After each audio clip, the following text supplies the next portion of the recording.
Red Shalom, graça e paz.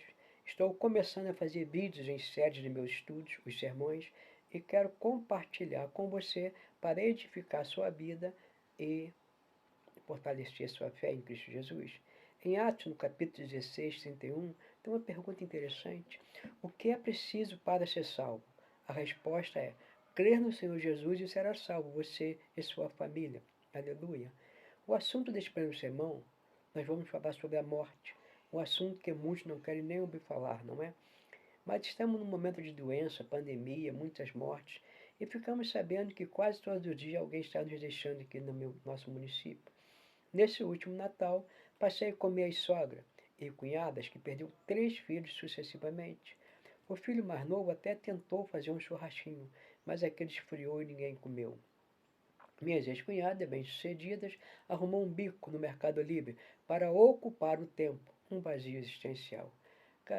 Meu amigo, o tema A Morte Não é o Fim, baseado no capítulo 11, depois você pode ler todo o capítulo. Neste capítulo relata a morte da família de Lázaro, um amigo de Jesus. E eu quero confortar você para esse momento. O que é a morte? Cessação da vida, um assunto desagradável, mas que todos irão passar. E como não se preparar para a perda dos avós, dos pais, dos irmãos ou do cônjuge? O Antônio diz que a perda do seu pai num acidente foi como se bloqueasse todas as portas de sua casa e jogasse a chave fora. E como as pessoas morrem? De velhice, doenças, acidentes, assassinatos, envenenamento, dose excessiva de remédio. Pessoas que têm tanto medo de morrer que começam a tomar remédio descontroladamente. Também não se mate pelos vícios, cigarro, drogas. Preste atenção. Não envenene seu coração com ódio, amargura, falta de perdão, dizer que não tem mais filho, não tem mais marido, não tem mais esposa.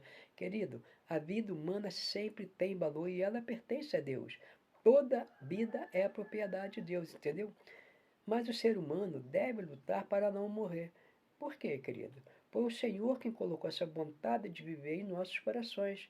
Em Eclesiastes 3:11 está escrito: tudo fez formoso em seu tempo. Também pôs o mundo, quer dizer, a eternidade no coração deles, em que o homem possa descobrir a obra que Deus fez desde o princípio até o fim. Querido, tudo tem um propósito. E a morte, ela provoca dor, ela provoca luto. No Antigo Testamento, podemos ver o lamento de José pelo seu pai.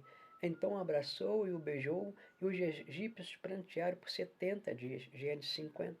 Na morte de Saul, prantearam e choraram até a tarde. Mas tem um consolo da dor. No Evangelho de João, no capítulo 11, aprendemos com Jesus a consolar os enlutados. Assim que Jesus soube da morte de Lázaro, eles caminharam 5 quilômetros a pé até Betânia para consolar Marta e Maria. Não devemos fazer o mesmo, querida? Observe que as pessoas têm diferentes reações. A dor de Marta, um misto de inconformismo. Ah, se ele estivesse aqui, meu irmão não teria morrido. Será que a culpa era de Jesus? E a dor de Maria? Um estado de anseio, raiva, ela estava vazia, não tem mais jeito.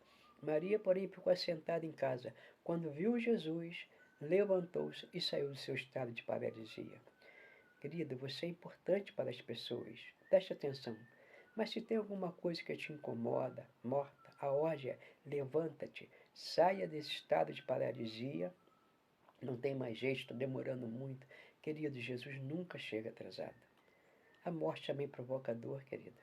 Ora, Jesus chega e vê os amigos chorando. Maria chorava. Como é que você fica num ambiente assim? Jesus chora também, mostrando toda a sua humanidade. Ainda que alguns pensam que ele era o arcanjo Miguel, outros nem acreditam que ele existiu. Amigo, é difícil não chorar quando todos estão tristes e choram. Consolai uns aos outros. Chorais com os que choram. Dê seu ombro, querida. E a dor de Deus? Será que Deus sente dor? Pensamos que Deus não está nem aí para o sofrimento e fica lá em cima, só observando numa cadeira de balanço. Não está nem aí para os cristãos jogados na arena para ser comido pelos leões na época de Nero. Não está nem aí para o holocausto nazista, onde mais de 6 milhões de judeus foram queimados vivos. Não está nem aí por mais de 1 milhão de pessoas que são destituídas e ficam na miséria total. As guerras provocam isso. A falta de saneamento básico, a nudez, as crianças, a fome, a ausência de educação, a violência, não está nem aí. Então nós julgamos Deus e damos a nossa sentença. Foi assim com Jesus, que ele nasça judeu, sinônimo de escárnio, que haja dúvida quanto ao nascimento, dele um trabalho tão difícil que ao realizá-lo, até sua família pensa que ele está louco. Ele suou sangue no Getsemane, querida. Que ele seja traído por seus mais íntimos companheiros. Que ele tenha acusações falsas, seja julgado por um júri preconceituoso e condenado à morte por um juiz covarde. Que ele seja torturado e finalmente que ele conheça o terrível sentimento de estar sozinho. Então que ele morra. Que ele morra de tal forma que não haja dúvida que ele morreu. Que uma grande multidão de testemunha comprove que ele morreu. E a dor de Deus? Querido, o próprio Pai estava na cruz, João 14:9. Quem vê a mim, vê o Pai, disse Jesus. E complementa em João 14:30. Ele diz, eu e o Pai somos um. Entendeu? A morte, querido, é apenas uma passagem para a vida eterna, aos que creem na promessa, João 6:40. Portanto, a vontade do Pai é que todo homem que vira o Filho e nele crê tenha vida eterna, e eu o ressuscitarei no último dia.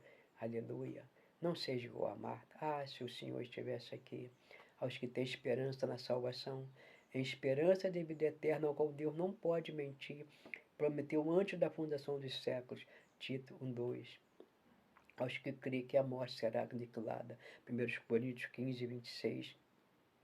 A morte da morte. Apocalipse 20:14. A morte e o inferno foram lançados no lago de fogo. Glória a Deus. Conclusão, querida. Eu quero concluir esse vídeo fazendo uma pergunta.